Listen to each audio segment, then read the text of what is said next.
Hello. I thought it, I'm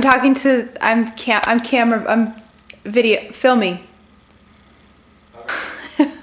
I have been getting a lot of questions lately about how I do push-in therapy within my preschool program, and there's been a mix of questions like how do I start, how do I implement it for students that are autistic, how do I bring in visuals, how do I plan the actual activities, like how do I run a center.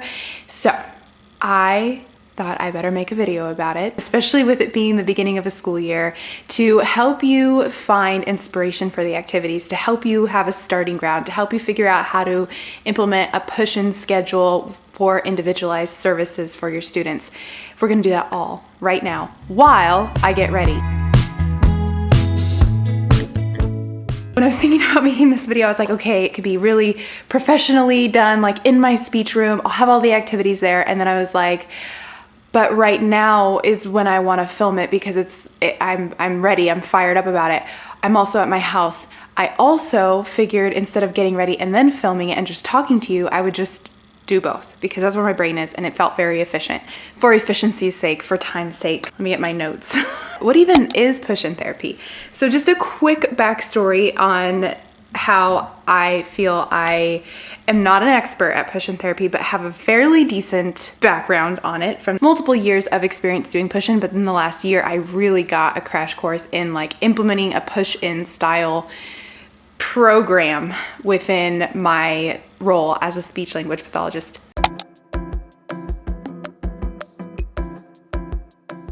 Specifically in a preschool setting, let me just make that very clear. I am a preschool SLP, so what I'm sharing with you comes from that lens, but I do have experience with other grade levels, other age levels that I can kind of pull in, and we can kind of workshop some of those things that might be for me a little bit more outside of my scope. And the weather, the sun is like going in and out today.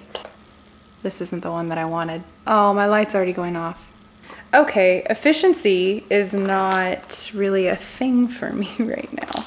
So in my preschool program last year, we decided to implement more of a push-in model. And this push-in, this is like a version of push-in where we are doing more of a co-teaching model. We decided based on the needs of our preschoolers, based on the changes being made in our program that were out of like all of special education's control. We had to detour a little bit and roll with the punches and decide, okay, if, basically what happened was I was being pulled from one site to multiple sites to keep servicing preschool. And so to be able to do that, I had to be able to be way more involved in the classroom environment to service my kids and be with them throughout the day, because between me and then having a SLP, I was only going to be able to see them 1 to 2 times a week, and sometimes my students had more services than that, so they got their services, but not just from me and myself and my SLP. And so that was the something where we were like, okay, well we're gonna change our service delivery model. And it honestly, for some students, it really works to push in. When you have those students with language goals, like where they're already in a language rich environment within their classroom setting, you'll see this a lot. You'll hear that verbiage a lot within the preschool, transitional kindergarten, sometimes even first grade environment, but like the preschool through kinder, where there's still a lot of songs, involved in learning, there's still a lot of play. Those are those language-rich environments because there's a lot of language input. Not to say that, the other grade levels don't have that. It's just kind of where, as a speech language pathologist, I find myself able to easily insert myself into push-in scenarios because the goals of those students are already being addressed in the classroom, like following 2-step directions. There's vocabulary goals, even sometimes those expanding utterance goals. I have a lot of GLPs, a lot of Gestalt language processors on my caseload. Those, there's so many opportunities to create modeling for Gestalts in the classroom environment. Pulling them out for speech is sometimes a little bit, it's easy to get data, or it's helpful to get data. So I always like to have a variety of pull-out push-in sessions depending on what my child needs. It's also helpful with those GLPs to have them for a portion of their day, like once a week, where they're coming to speech, so they have that one-on-one interaction. I can model for 20 to 30 minutes and then bring them back to class and maybe start, to model it again. there's just my brain. Can you tell? Can you tell I like this stuff, but can you tell like I go all over the place with it because I have so much information that I want to share? That's the idea. Is like first you want to look at where a child's at. What are their goals? Am I going to push in, or is it necessarily appropriate to count a push-in session for a child that's working on isolating the sound? No, it's absolutely not. It's really hard to do articulation sessions in a push-in setting. And some of us tried it last year. I was one of them that was like, oh, let's see how it works. Because a 3-year-old, working on artic, having their peer models, the air is going to turn on and totally kill my vibe. Yeah, I did try it, and I had to amend for some kids last year because I was like, no, they need like a quiet area to hear my, speech sound models and for me to hear theirs. Like, hello. So I definitely had to pivot a little bit on some of that. It was trial and error. But anyways, you got to look at the goals. That's what I'm trying to say with all this. Yeah. One thing I did do though last year on a very regular basis in all of the classrooms I was working in was once a week I would be like a full-on part of that class, a teacher in that class. And in that time, so preschool days are 3 hours, I would be in there and I would run a center. I would run a whole group circle time lesson. I wouldn't run the whole thing. I would take about 5 minutes of the circle time lesson to teach like a whole group lesson to everybody. Our preschool is a fully inclusion-based program. And so there are students that are, identified, they're on an IEP. There's general education students that are also getting to learn from me and, whatever lesson I'm bringing in that week, whatever language-rich lesson I'm bringing in that week. So it was really cool to be able to do that in a variety of classes. One thing that was hard was I do have students with specific push-in services written into their IEP, and maybe they have an AAC device, and I have to make sure I allot time within that day that I'm pushing in to work specifically with them on whatever their goals are, whether they had a device, whether they, I was trying to get, be there to model gestalts, whether, we're working on following directions, like whatever their goals were. I also wanted to make sure they got their service minutes as per their IEP. Some were group, some were individual push-in, some still had pull-out sessions. So like I had to be very creative with my scheduling. Like I said, having SLP support is definitely helpful when you are implementing a push-in program. I want to talk more about what push-in is and what push-in activities, or what you can do when you have maybe students on your caseload that you see, oh, they have a collaboration or a push-in service. Or if you, as a part of whatever program you're working in, are hoping to implement more of like this kind of co-teaching push-in program, maybe where you go into a classroom for 5 minutes and you just teach a whole group lesson because maybe there is a language skill that the teachers are coming to you saying, hey, like we're noticing all of our students need a little bit of support in this, whether they're on an IEP or not, like could you come in and teach a whole group lesson? So there's a lot of different ideas around what push-in is. So like where do you begin? So again, it's just that question of, well, what is that area of push-in that you're really targeting? If you are looking at a student's IEP and you're like, well, they have push-in services for 20 minutes once a week, so I need to figure out how to start getting in the classroom. And what do I do? What do I bring? How do I, what? In that sense, I think you're doing the same things you would be doing whether or not you were pulling them for speech or pushing in. When you're first starting out, you want to just kind of get a feel for how they interact in their environment, right? You build rapport, you build a connection. So go into the classroom and, for a week, for 2 weeks, whatever, just kind of be their little shadow. Get to know them. See how they interact within their environment, see how they interact with their peers, see how they're, interacting with classroom staff in those, lower grades, like in kinder, TK, preschool classrooms and SDC classrooms. There's gonna maybe be more than one staff member, more than, there's a teacher and maybe an aide. Sometimes a partner teacher comes in and helps. So you can kind of get an idea of like, how are they interacting with the different adults in their environment? Like it's just kind of fun to get to see how children are changing up their behavior, changing up their language, changing up how they communicate. All those things are like the same thing, by the way. And then as you get to know them and know what they need within their classroom environment, maybe know what areas of the day that you can best support them, whether it's snack time, recess, whether it's center time, like whatever that area is, that's where then you can kind of build your schedule around that and know like, how am I going to provide the best support for this student where their needs are with whatever goals they have. If you are looking more at like that whole kind of push-in where maybe you're running a whole group lesson, maybe you're running a center time lesson for the class, maybe both, the best place to start, plan with your teachers. At least maybe once a month, plan to get with the teachers or teacher that you are planning to push in for and say like, hey, what themes are you working on this month? What vocabulary are you targeting in your class this month? Just to give you an idea of what you can build like a small group lesson or even a whole group lesson around. We, as a group of professionals, and I say this just amongst all SLPs, we are so blessed because there is such a plethora of YouTube SLPs or YouTube early educators that have put so much effort and time into creating lessons that you can use in classrooms, in speech sessions. I have been using songs from a variety of different accounts. Lately, my kids are loving Speech with Joe. He's amazing. He just is engaging in all of his songs, and we've been using a lot of his songs to teach core words in the whole group center time lesson. Sometimes when my kids are a little wiggly and they're not like down to sit for the extra 5 minutes when Miss M is up there teaching, I'm like, Speech with Joe, let's go, because it gets them up, it gets them moving. There's a lot of repetition, so like, just even start there. Just be like, hey, I want to bring in this video because I know you guys are working on like object functions. I want to bring it in. I want to talk to the kids quickly about object functions, or like I have a little hands-on activity to just show them, and then I want to play this video at your circle time. Like, you can start there. Really, the idea is like, just rip the Band-Aid off and start and just kind of go with it. It's hard to push in just because you're entering a new classroom environment. So the first thing is like, keep an open mind and be respectful. Just go in and be respectful of whatever, you know, those environments, that culture, that class culture is. Obviously, you know, if there's something wonky going on, like, definitely advocate for your students if you have to, by all means.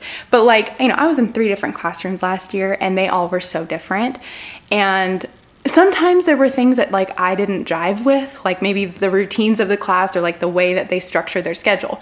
But like, that's not for me to decide. That's for the teachers, and that's the flow of their classroom. And I do need to be the one that, yes, I go in there. And if like something's not working for a child, like maybe I can express or recommend like different accommodations specifically for that child if it comes to their routine.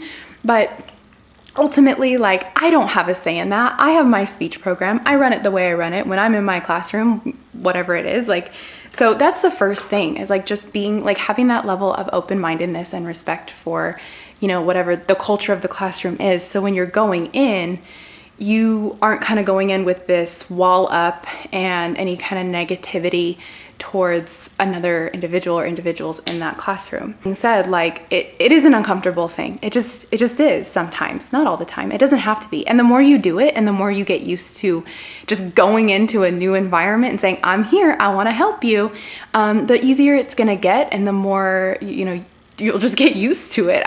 That's like the best way to say it. Somebody was just asking me the other day about implementing visuals and core words into her classrooms. She said, how do you start? I said, you just start. I didn't know what I was doing last year when I started doing this on a regular basis, but I just went for it and I really enjoyed it. There were days where I was like, I have no idea what I'm doing. Like, there were lots of days like that. There still are lots of days like that, but I just go for it, and I just say, okay, like, here we go. It gets better, I promise. That's my best advice on how to start. You just start.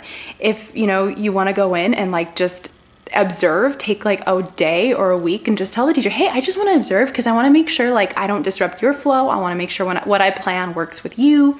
Then do that. I want to get into activity ideas. First and foremost, like I was saying, for your circle time lessons, like if you're pushing in for whole group type of stuff, bring things that are super engaging. If you want to start with songs, like YouTube songs, you know, and pause them and interact with them. Don't just put them on and walk away. Like, I always, when I'm teaching my core words, like the other day we were teaching up and down. So I'm holding these 2 core word visuals, and as Mr. Joe is going up with the jellyfish, I'm like going up with the jellyfish, and I'm up there dancing with them, and I'm pausing, I'm saying, which way did he go? And we're going up. And so you're interacting with it. It's a very interactive thing, especially for little ones.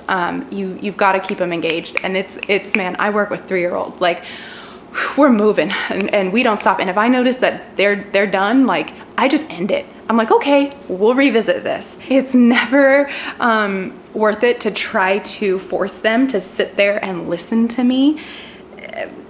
No. I also really enjoyed last year. Now I did this once a week last year. I'm not doing it like this year, but last year I did enjoy having some sort of a center to run. And I would typically bring in something I could either do on the carpet or on a tabletop. Tabletop is a little hard in preschool because some of my little wiggly ones don't want to sit there the whole time. And so there were some situations where I had to ask for an instructional aide who would typically be like kind of overseeing that center to make sure they were still at that center with me. But I was like, I need you to stay here to help kind of, keep this half of the table engaged, because there would be 3 to 4 students at a center at a time. And so it's a little beneficial to have another adult. What I did notice with doing it every week was I did lose out on some time to really be individualizing services for students that needed it. And it kind of would either maybe fall on my slippa the day that she was there, or I would have to come back in and make up some things, because I would come in on my flex day.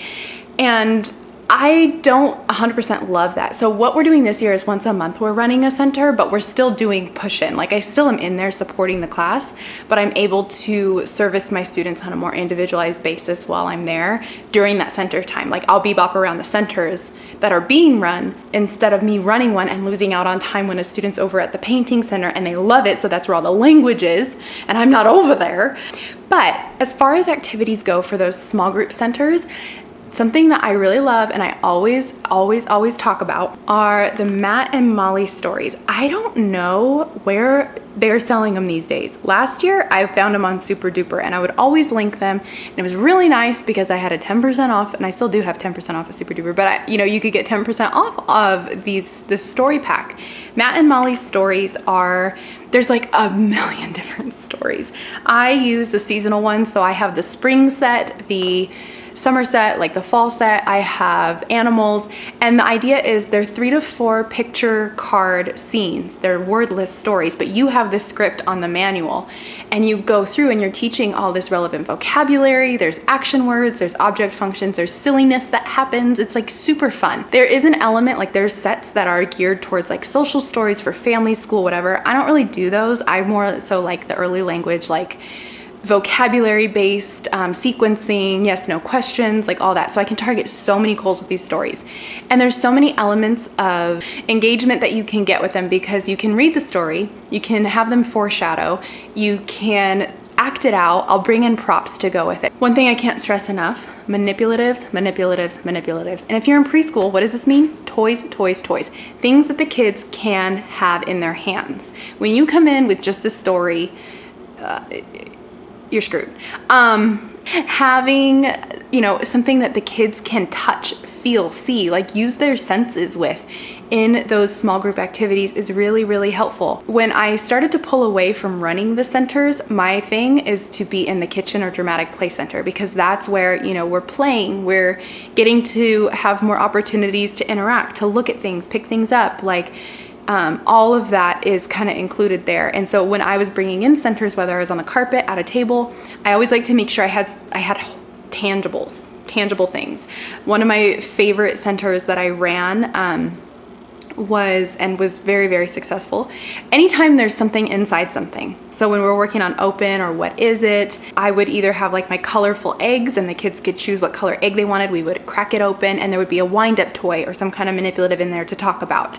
Wind-up toys are really fun, except they break easily, but you don't want to like limit the kids' ability to try and use them. It's such a perplexing moment. Learning Resources present boxes are really great. I can link them here for you. There's like a whole set of things from Learning Resources. I think they have treasure chests, there's picnic baskets, there's barnyard animal ones. Like they can open them and they're really nice because those are more themed. So like I'll use the present boxes around Christmas time when they're talking about gifts.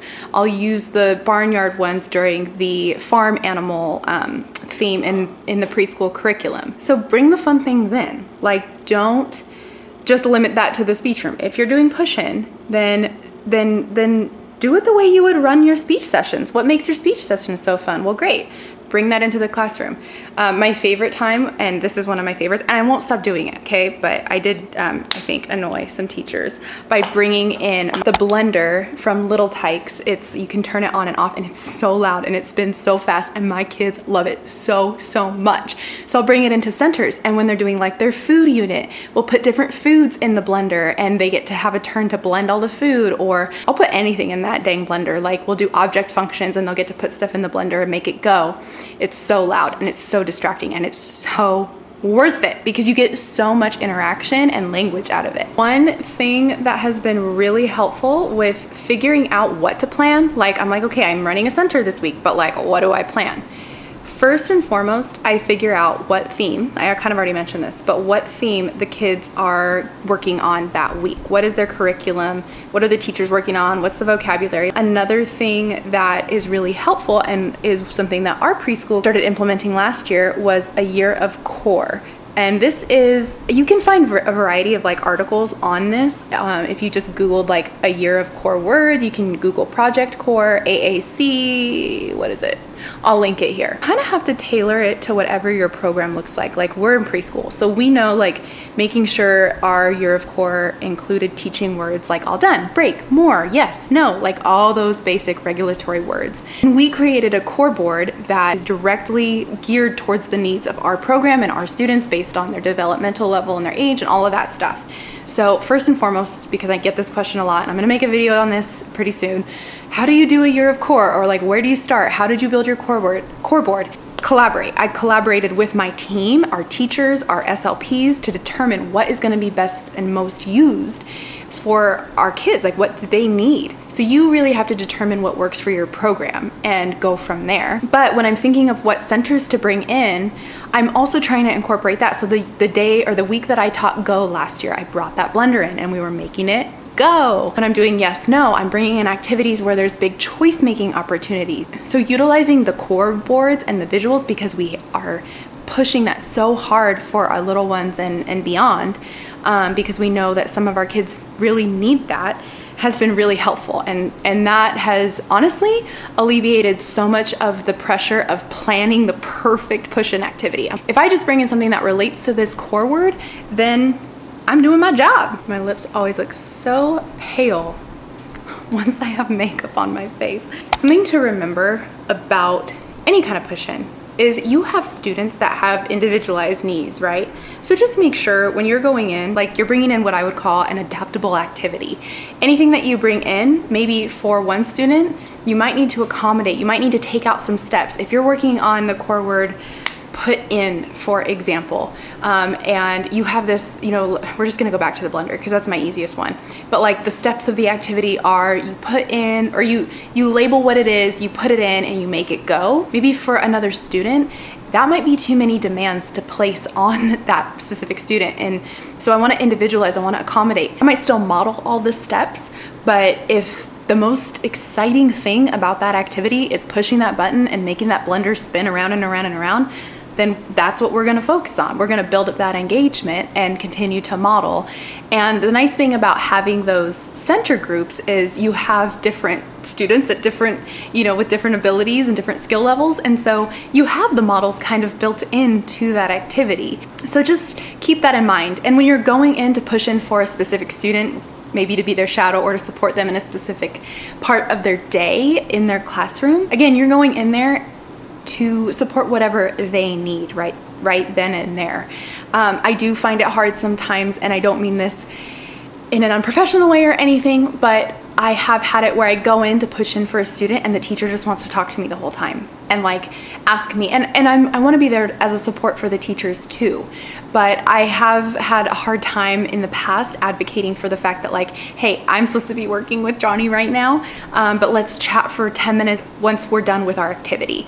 So let's say I'm going in for centers to be with Johnny because he has an AAC device and he has that push-in service. I'm not necessarily going in and bringing in my activity, right? I'm gonna go in and I'm just gonna go with whatever they're doing already. they've already planned it out for me, essentially. That's how I think of some of those push-in sessions. I get to be there and support and provide the modeling for the student, provide the modeling for the staff, which is really what's so great about those collaboration / push-in services. Don't put too much stress on yourself. Give yourself grace when it comes to this. There's so much we can learn about helping our students by being in their environment. So push-in services, like I said, I really love them. I really think they're such an asset for the students. Now, sometimes, again, we want to make sure we're not doing it for all the artic kids, but it's really nice to be able to support the students where they are.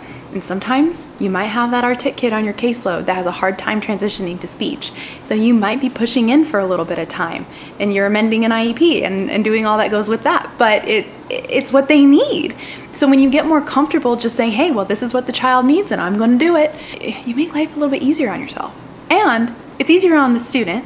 And it's easier in the end on the staff, because we're all coming together to meet this child where they're at and support them where they need to be supported. I think that's a good place to end this. I don't even think I'm done getting ready. I want to say a huge thank you to all of you that asked for this video. It's so fun to talk about my role as a speech language pathologist, because it helps me connect with other SLPs like you, and I sometimes don't always know exactly what you want to hear about. So yeah, I'm always excited to create something that I know you've been having questions about, you want more information on. So I hope this was valuable and helpful for you.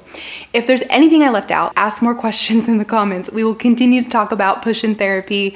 I will talk about it always with you. I have no problem doing that. And if I missed anything and you know you can fill in a gap, like, yep, go for it. I am very appreciative of that. I'm excited to see you in the next video, and that will be pretty soon. So I am going to go ahead and sign off. I'll see ya. Bye.